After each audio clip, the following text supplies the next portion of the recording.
Sup everyone, I'm your female otaku and I caught up with Bungo Stray Dogs, which means I have caught up with all the manga that I promised I would catch up with and review on a weekly or monthly basis. I have said that I would catch up on other manga like Ajin and Mob Psycho 100, but I never said that I would actually make videos on them, so that's why I'm saying with Bungo Stray Dogs, this completes the last of the ones I was gonna review and talk about. But as you guys voted on Twitter, you guys want me to catch up with Ajin first. I don't know if I'll make a video about my thoughts when I catch up to Ajin, but don't worry, I still catch up with Mob Psycho 100, it's just I'm gonna catch up with Ajin first. But you guys didn't come here for what I'm gonna read next. You guys came here to listen to my thoughts on Bungo Stray Dogs. Oh my gosh.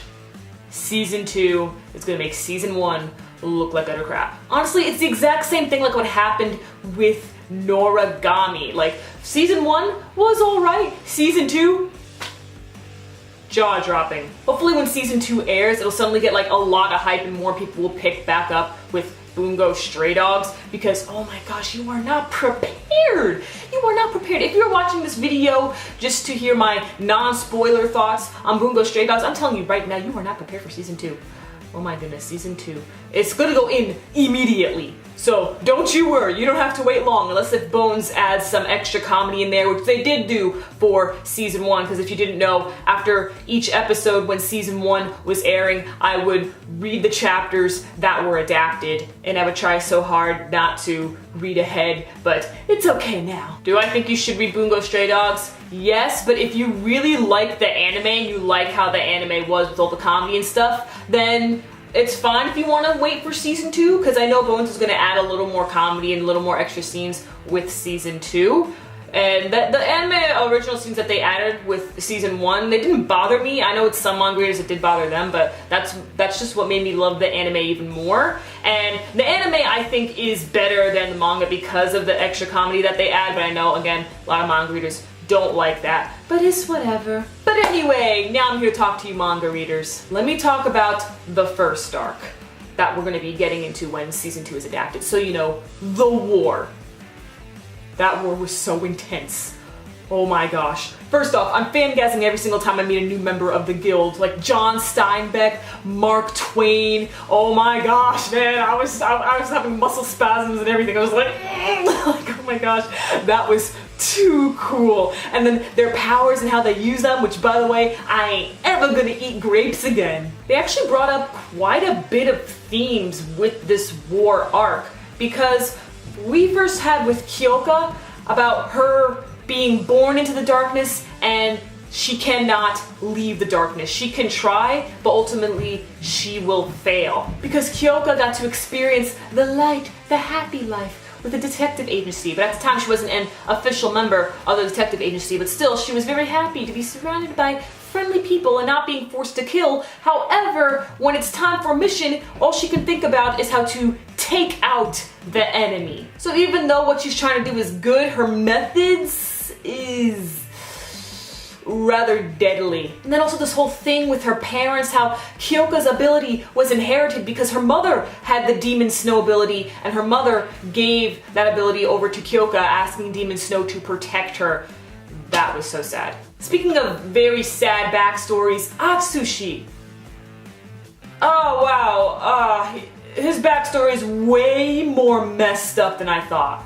Like way more messed up. That whole scene there when we find out with the headmaster and his death, personally, I don't think it was right for Atsushi to cry over the headmaster, because everything that the headmaster did to Atsushi was not right, is unforgivable, and of course Dazai said you don't have to forgive him, but people do cry when their fathers die. So I don't think Atsushi still should have cried, because the headmaster, even though he was trying to teach Atsushi a lesson, it was not the best way at all. And I say, screw you, headmaster, so happy you're dead. But Atsushi is really traumatized by everything that happened in the orphanage, because there's so much more that happened. Like, in the anime, to me it seemed that the only reason why Atsushi was feeling down about himself was because he was kicked out of the orphanage and he didn't know why at the time.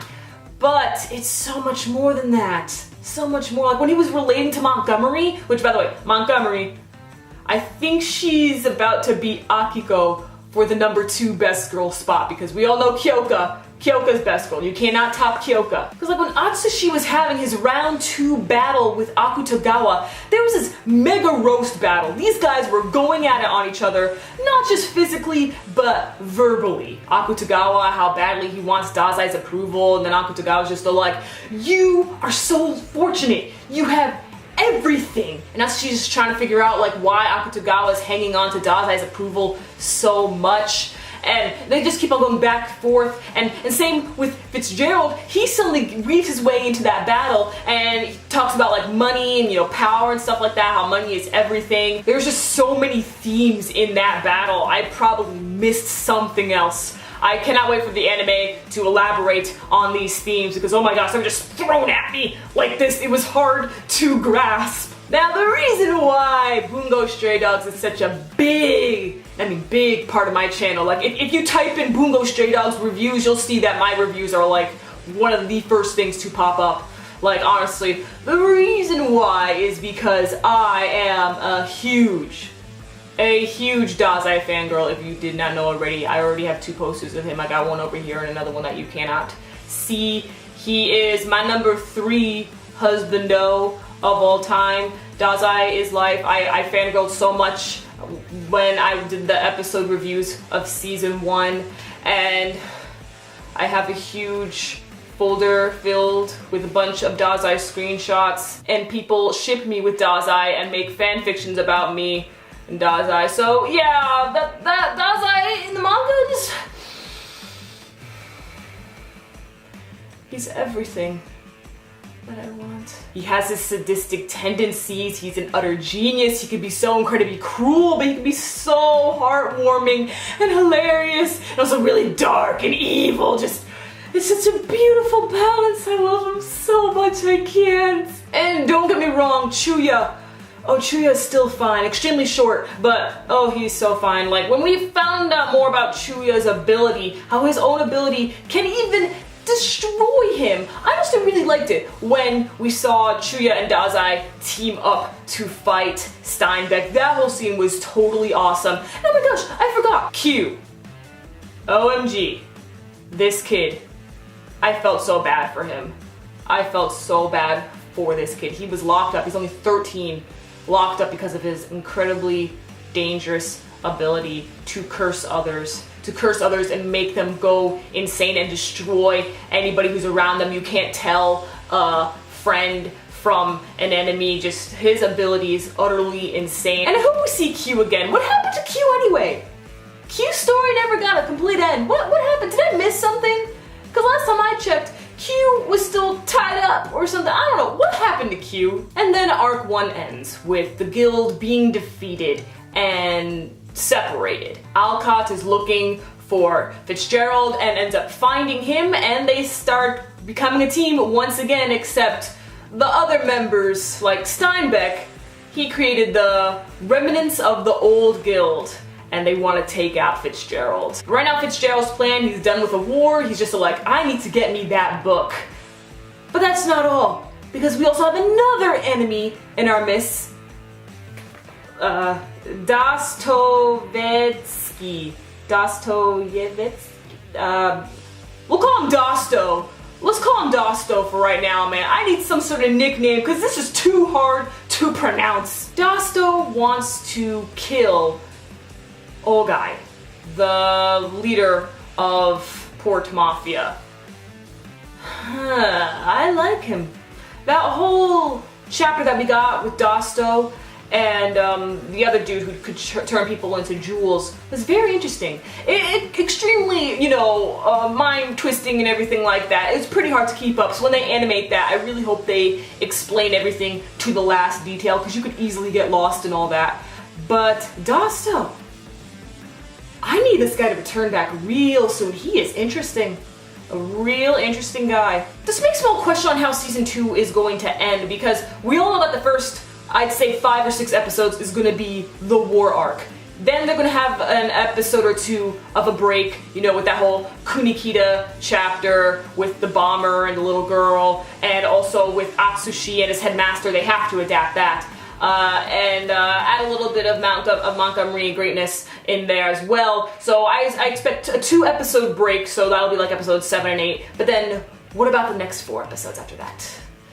Because we're currently forming a new arc, but there's not enough chapters to fully adapt that. So is Bones going to create an anime original ending? Or perhaps the mangaka told Bones on how he plans to end this upcoming arc that the mangaka is currently illustrating? I have no idea, but let me know your thoughts and how hyped you are for season 2 and for the next chapter. I'm your female otaku, sayonara.